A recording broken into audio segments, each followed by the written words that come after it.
को ही थोड़ा सा और आगे बढ़ाएंगे कि टास्क कम्युनिकेशन किसको कह रहे हैं और क्या क्या प्रोसेस है। तो एक बार थोड़ा सा पीछे का जो है उसको रिवीजन कर लेते हैं। तो मल्टीटास्किंग सिस्टम में मल्टीपल टास्क एक साथ प्रोसेस हो रहे होते हैं, concurrently they are working and each process may or may not interact depending on the situation. It may that they interact with each other, and it also that they don't want to interact between them, क्योंकि कोई जरूरत नहीं है इसलिए वो एक दूसरे से इंटरेक्ट नहीं भी कर सकते हैं, कर भी सकते हैं। Based on the degree of interaction, यानी कितनी डिग्री का इंटरेक्शन है, कितनी इन्वॉल्वमेंट है दोनों प्रोसेस या जितने भी प्रोसेस चल रहे हैं उनके बीच में, दो तरह की क्लासिफिकेशन बताई जाती है, करी जाती है ऑपरेटिंग सिस्टम में। एक है कोऑपरेटिव प्रोसेस और दूसरा है कॉम्पीटिंग प्रोसेस।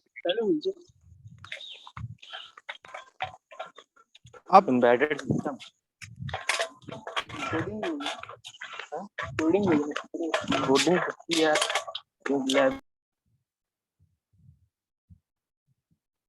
अब इसमें भी जो है कोऑपरेटिंग प्रोसेस में क्या है, in the cooperating interaction model one process requires the inputs from the other process to complete its execution, means they are interdependent, they are using the same resources, and one process requires the information from the other process to execute its function. तो ये तो हो गया cooperating process. Next one is the competing process. In the competing process, it do not share anything among themselves, but they share the system resource. System का use तो करते हैं, system के रिसोर्सेज का यूज तो कर रहे हैं, पर वो दोनों एक दूसरे से जो इंफॉर्मेशन है उसकी शेयरिंग नहीं कर रहे हैं। Means they are not dependent on the information from the other process, or they not require any information from the other process. The computing process compete the system resources such as file, display device, etc. जैसे classroom में है तो class में first आने की सभी में इच्छा होती है कि भाई मैं क्लास में फर्स्ट आऊं, तो रिसोर्सेज तो सभी लोग एक ही यूज कर रहे हैं, एक ही क्लासरूम में बैठे हुए हैं, एक ही तरह का टीचर पढ़ा रहे हैं। तो आपने देखा होगा कि दोनों ही तरह के प्रोसेस चलते रहते हैं, कोऑपरेटिंग और कॉम्पिटिंग दोनों ही। कोऑपरेटिव में सहयोग भी कर रहता है, एक दूसरे की इंफॉर्मेशन भी शेयर करते हैं, चलो भाई मुझे जो आ रहा है वो मैं बता देता हूँ, या जो उसको आ रहा है उसे कुछ सीख लेने का। लेकिन कुछ ऐसे भी लोग रहते हैं जो कॉम्पीट करते हैं, they are not sharing any information with each other, they are using the same resources but they are not sharing any information to other person. So likewise the same thing happens in RTOS या operating system task communication में। दो तरह के process हो गए, एक cooperative, दूसरा competitive. The cooperative process exchange information and communicate through the following methods. अब दो तरह से कोऑपरेटिव प्रोसेस में कम्युनिकेशन होता है, एक तो होता है शेयरिंग से, exchange of data through some shared resources, और एक होता है कम्युनिकेशन करके, no data is shared between the process but they communicate for execution synchronization. तो पहले वाले में क्या होता है कि डेटा का एक्सचेंज होता है, certain data is required for other process, तो डिफरेंट प्रोसेस अपने बीच में कुछ डेटा की शेयरिंग करते हैं फॉर देयर पर्पस, जो उनको काम करना है उसके लिए। और एक दूसरा कम्युनिकेशन है जिसमें डेटा की रिक्वायरमेंट नहीं होती, पर वो आपस में कम्युनिकेट करते हैं सिंक्रोनाइज करने के लिए, कि कोई प्रोसेस दूसरे प्रोसेस पे डिपेंड है कि भाई पहला काम हो जाएगा तब दूसरे काम को स्टार्ट करना है, या पहले काम का इतना परसेंट हो जाए तब दूसरे काम को स्टार्ट करना है। तो उस समय सिंक्रोनाइजेशन होना बहुत जरूरी है। उस कंडीशन में कोऑपरेशन थ्रू कम्युनिकेशन होता है। The mechanism through which task process communicate each other is known as inter process task communication. अब जो इस प्रोसेस के बीच में कम्युनिकेशन हो रहा है डिफरेंट प्रोसेस या डिफरेंट टास्क के बीच में, उसको हम लोग इंटर प्रोसेस कम्युनिकेशन आईपीसी कहते हैं या इंटर टास्क कम्युनिकेशन कहते हैं। कोऑर्डिनेशन के लिए आईपीसी का होना जरूरी है। प्रोसेस के बीच में कोऑर्डिनेशन हो, कई सारे प्रोसेस हो, पर सबका ऑब्जेक्टिव एक ही है, एक सर्टेन ऑब्जेक्टिव के लिए वर्क हो रहा है, पर प्रोसेस डिवाइड हो गए, तो वहां पे आईपीसी का रोल बहुत इंपॉर्टेंट हो जाता है। The various types of IPC mechanisms adopted by process are kernel dependent. तो कई सारे आईपीसी मैकेनिज्म है और ये सब किस पे डिपेंड करते हैं, कर्नेल पे, एंड मींस कि ऑपरेटिंग सिस्टम डिपेंडेंट है ये। आईपीसी मैकेनिज्म में शेयर्ड मेमोरी का कॉन्सेप्ट है। Process share some area of the memory to communicate among them. जैसे इस डायग्राम में हम लोग को दिख रहा है कि एक मेमोरी है, शेयर्ड मेमोरी एरिया, जिसको प्रोसेस 1 भी यूज कर रहा है, प्रोसेस 2 भी यूज कर रहा है उस मेमोरी एरिया को। Information to be communicated by the process is written to the shared memory area. तो जो इंफॉर्मेशन शेयर की जानी है वो एक प्रोसेस उस शेयर्ड मेमोरी एरिया में लिखता है और दूसरा प्रोसेस उस शेयर्ड इंफॉर्मेशन को रीड करता है। The process which require the information can read the same from the shared memory area. The implementation of shared memory is kernel dependent.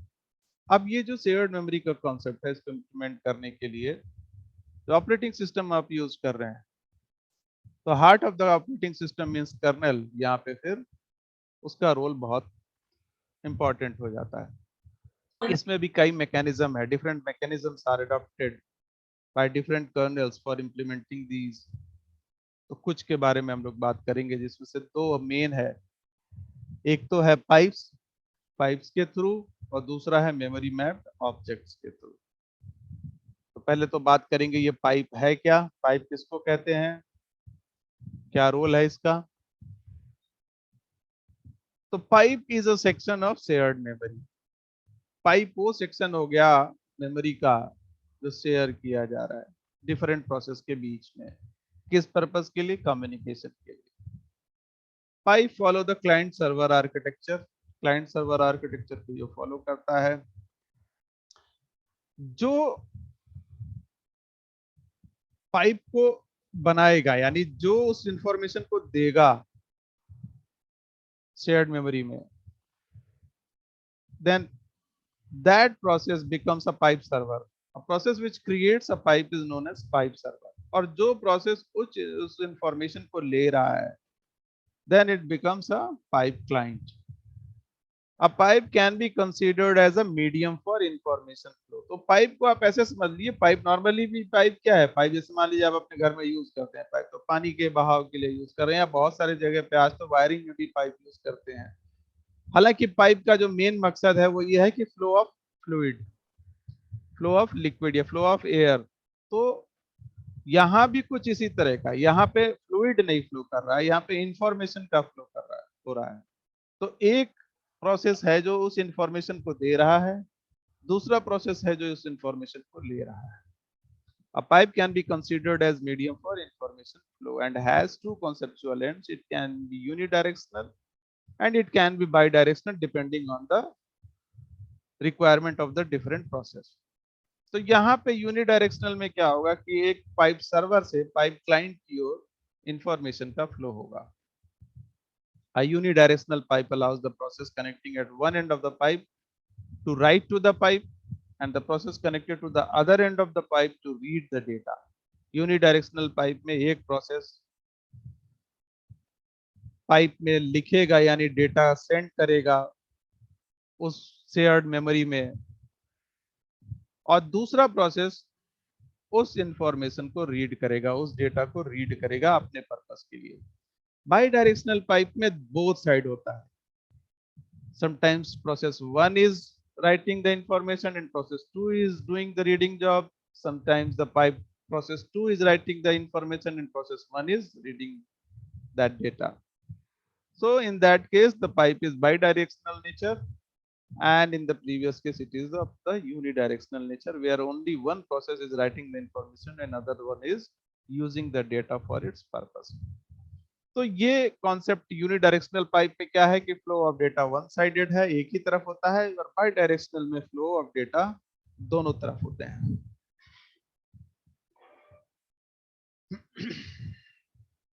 The implementation of pipe is OS dependent. जो operating system आप use कर रहे हैं उसके base पे, यानी उसके basis पे पाइप्स का इम्प्लीमेंटेशन होता है कि किस तरह का ऑपरेटिंग सिस्टम आप यूज कर रहे हैं, इस पर डिपेंड करेगा। माइक्रोसॉफ्ट विंडोज ऑपरेटिंग सिस्टम जो है वो दो तरह के पाइप को कम यूज करता है इंटर प्रोसेस कम्युनिकेशन के लिए। एक होते हैं एनोनिमस पाइप और दूसरे होते हैं नेम्ड पाइप। एनोनिमस यानी कि जिनका नाम ना हो, बेनाम। The anonymous pipes are unnamed unidirectional pipe used for data transfer between two processes. So it is very clear from here that it is unidirectional, means the data is transferred from one process to another process. The second process does not communicate, does not give any data to the first process for reading. Only one process is writing the data and other process is reading the data here in anonymous pipe. Named pipe में name होगा, ये unidirectional भी हो सकता है, by directional भी हो सकता है, ये कई सारे प्रोसेस के बीच में यूज हो सकता है। तो आप यूं कह सकते हैं कि जैसे हम लोग प्रोग्राम बनाते हैं और एक कोई सब रूटीन बनाते हैं, जो सब रूटीन कई सारे प्रोग्राम में एक साथ यूज हो सकती है, जैसे स्क्वायर रूट की सब रूटीन हो गई, और ऐसे बहुत सारी जो सब रूटीन हम लोग बनाते हैं, तो सम ऑफ नेचुरल नंबर्स, ऐसे एक सब रूटीन बना लिया, लेकिन इसका यूज बहुत सारे प्रोसेस में हो रहा है, then it becomes named pipe. तो नेम्ड पाइप का मतलब ये होगा कि वो इंफॉर्मेशन कई प्रोसेस में यूज हो रही है, ना सिर्फ वो यूज हो रही होती है बल्कि उसमें एडिटिंग भी पॉसिबल है, नए डेटा में ऐड ऑन हो सकते हैं और फिर वो अगले किसी प्रोसेस में इस्तेमाल भी हो सकते हैं। The process which creates the named pipe is known as pipe server. The process which connects the named pipe, यानी कि जो उसको यूज कर रहा है उस डेटा को, शेयर्ड इंफॉर्मेशन को, is known as pipe client. Role reversal भी पॉसिबल है, pipe server becomes a pipe client and pipe client becomes a pipe server depending if they are using for the bidirectional nature, but if they are only used for unidirectional purpose, then pipe server is a specific process and pipe client is another specific process which is using this pipe. With named pipes, any process can act as both client and server, allowing point to point communication. तो name pipe में client server के बीच में allow हो सकता है point to point communication, data एक से दूसरे को जा सकता है किसी भी डायरेक्शन में। हाँ, हालांकि वो जो पाइप है वो पर्टिकुलरली किसी एक डेटा के लिए होगा, तो वो पहले से क्लियर रहेगा कि भाई ये पाइप किस काम के लिए है। तो ये उन प्रोसेस को पहले से पता है कि पर्टिकुलर ये वाला जो रास्ता है, ये नेम्ड पाइप जो है वो किस काम के लिए है, तो पहले से वो चीज उसको पता है। Named pipes can be used for communicating between process running on the same machine or between process running on different machine। अब दोनों तरह से हो सकता है, एक ही मशीन पे कई प्रोसेस वर्क कर रहे हैं उनके बीच में भी हो सकता है। नेम्ड पाइप का कॉन्सेप्ट, दो अलग अलग मशीन पे काम हो रहे हैं और उनके बीच में प्रोसेस है, दो प्रोसेस है वो आपस में कम्युनिकेट करना चाहते हैं, तो वहां भी नेम्ड पाइप को यूज करके कम्युनिकेशन किया जाता है।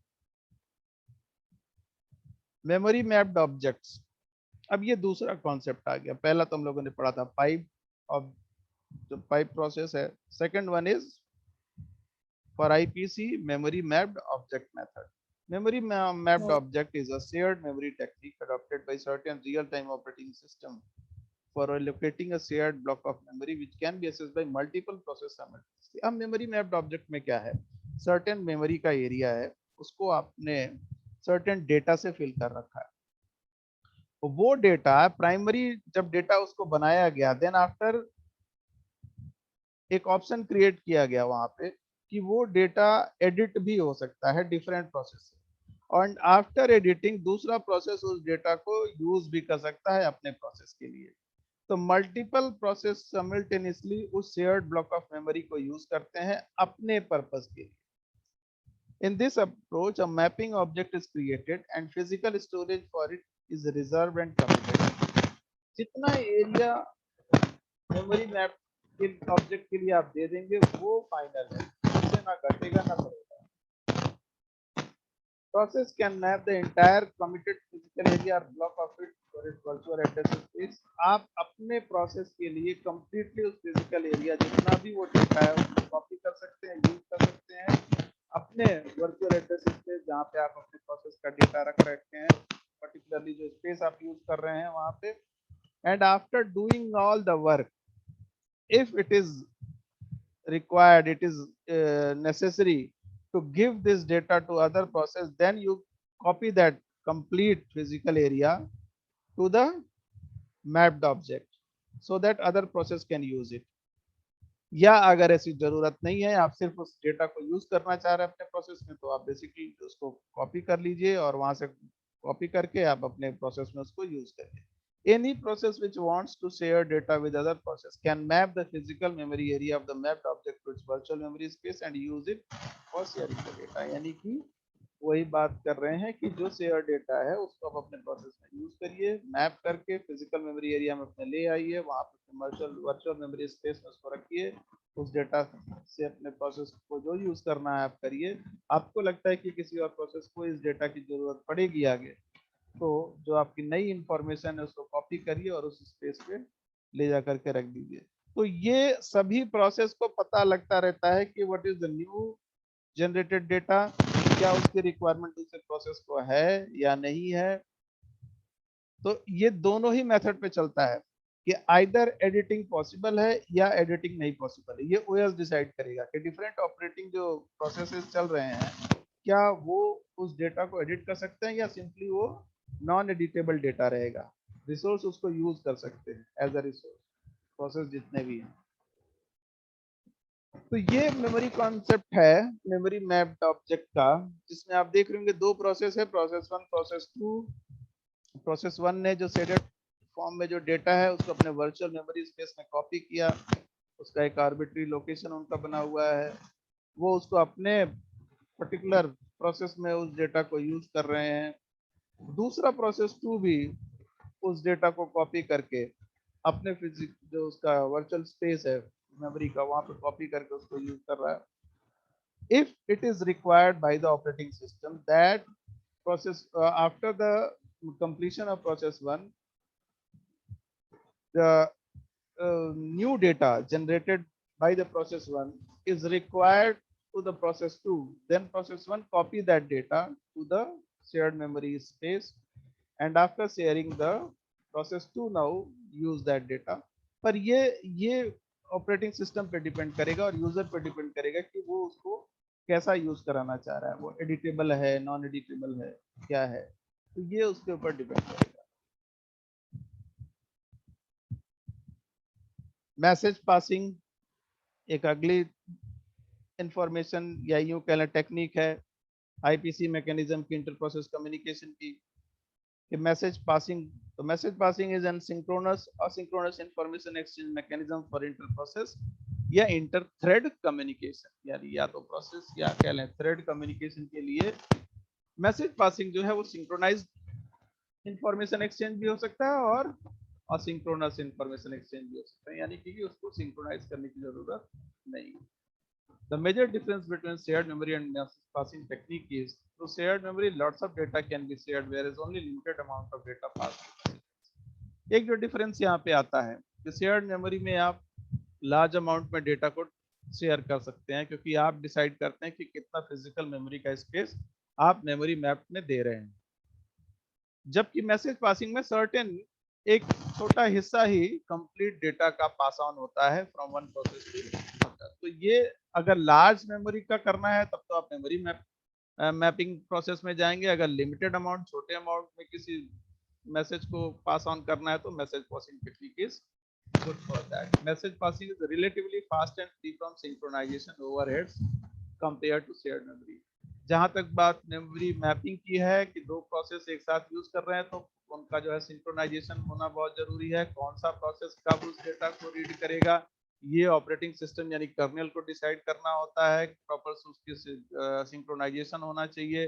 कौन से डेटा की रिक्वायरमेंट प्रोसेस वन को, क्या एडिटेबल डेटा की है तो जो प्रीवियस डेटा है उसको प्रोसेस टू ने यूज किया कि नहीं किया. ये सारा कुछ जो है वो मेमोरी मैप में कर्नेल का पार्ट हो जाता है. जहां तक मैसेज पासिंग की बात है तो ये फ्री होता है, इसमें सिंक्रोनाइजेशन ओवरहेड जैसी कोई चीज की जरूरत नहीं होती. यहाँ पे message certain limited amount of data pass on होता है और उसमें एडिटेबल प्रोसीजर जैसा कुछ भी नहीं है कि वो एडिट हो, एक data simply process pass on किया जाता है. Based on the message passing operation between the process, message passing is classified into three major categories. तीन तरह की मेजर कैटेगरीज हैं जिसमें मैसेज पासिंग की जाती है. पहला है मैसेज क्यू, दूसरा है मेल बॉक्स टेक्निक, तीसरा है सिग्नलिंग.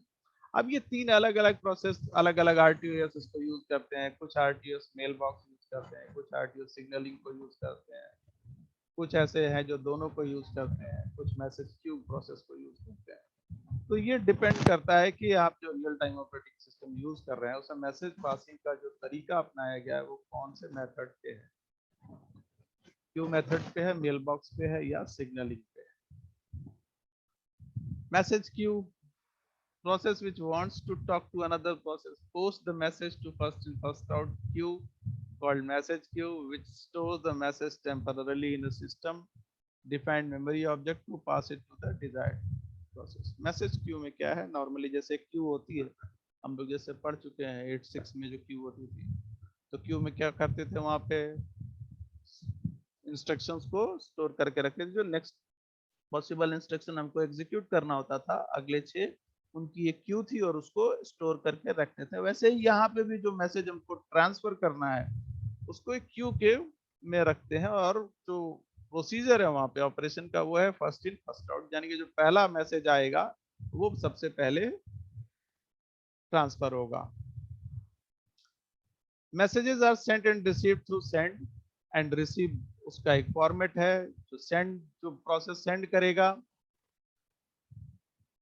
वो उस प्रोसेस का नाम पहले होगा, देन कॉमा, कॉमा के बाद वो मैसेज होगा जो ट्रांसमिट किया जाना है। जैसे मान लीजिए कि पी और क्यू दो प्रोसेस है, तो पी कॉमा जो मैसेज ट्रांसमिट होना है उस वो पूरा मैसेज, और जो रिसीव करने वाला प्रोसेस होगा उसमें रिसीविंग प्रोसेस का नाम एंड आफ्टर दैट जो मैसेज है वो।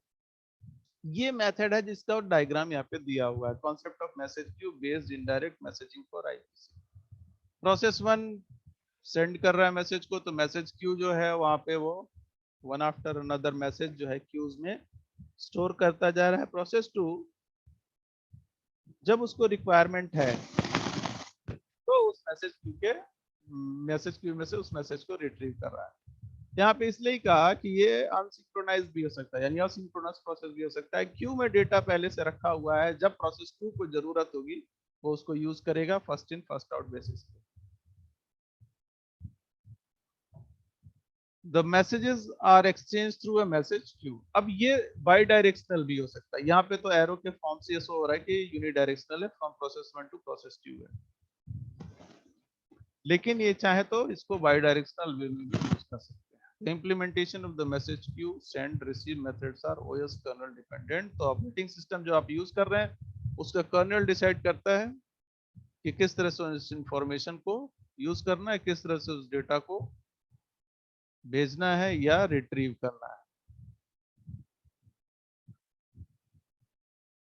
Mail box is a special implementation of message queue. Mail box हम लोगों ने देख रखा है कि हम लोग घरों में पहले लगा रहता था, क्योंकि पहले तो चिट्ठियां इतनी आती जाती थी, अब तो वो चिट्ठी का जमाना चला गया। अब ईमेल से ही सारा काम हो रहा है, सारा कुछ इंटरनेट के थ्रू हो रहा है। नहीं तो घर के बाहर लोग मेल बॉक्स लगाए रहते थे।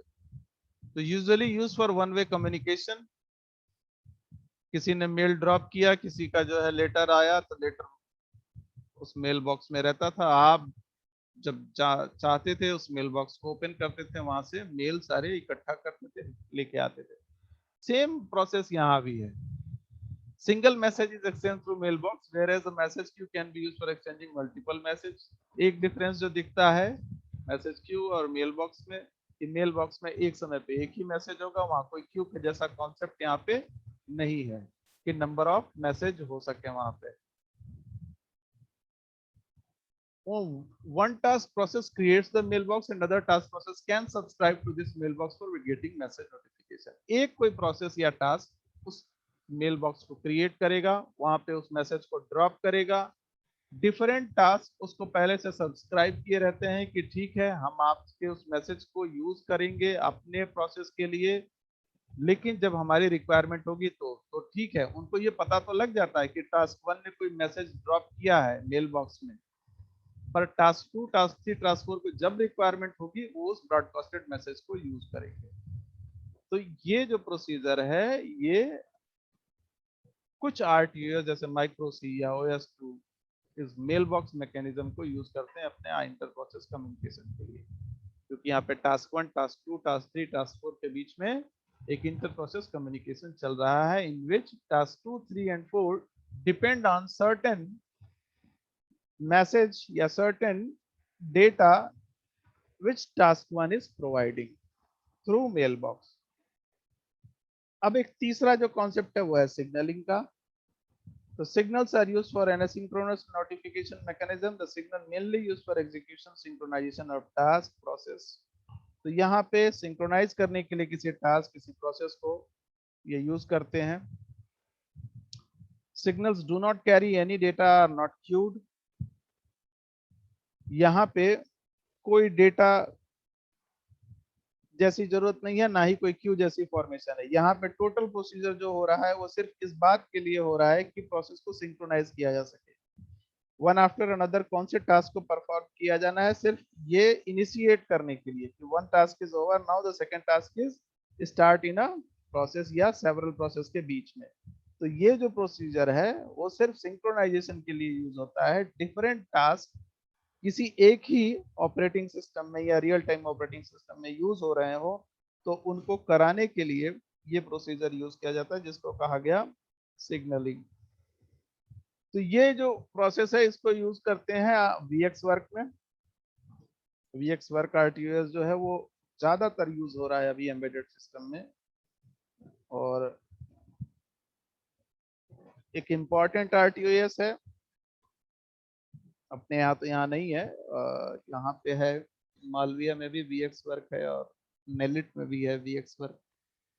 तो कैसे वर्क होता है उस पर चाहे तो आप लोग की जो ट्रेनिंग होती है समर ट्रेनिंग वो वहाँ पे कर सकते हैं वीएक्स वर्क पे काम करके। तो फिर वहाँ एक्चुअल जो प्रोग्रामिंग पार्ट होता है वो वहाँ पे समझ सकते हैं कि आरटीयूएस की प्रोग्रामिंग पार्ट कैसे वहाँ पे होती है, डिफरेंट प्रोसेस के बीच में जो कम्युनिकेशन है वो कैसे होता है। तो इतनी बात आज रखनी थी, इतनी बात आज की गई। इसके बाद हम लोग को आगे बढ़ना है। हालांकि पिछले लेक्चर में भी ये बात हुई थी पर फिर से आज क्योंकि ज्यादा लोग आज दिखाई दे रहे थे तो आज ये बात रखनी जरूरी थी। इसके आगे हम लोग रखेंगे अगले लेक्चर में। अगला लेक्चर होगा आप लोग का सेशनल के बाद।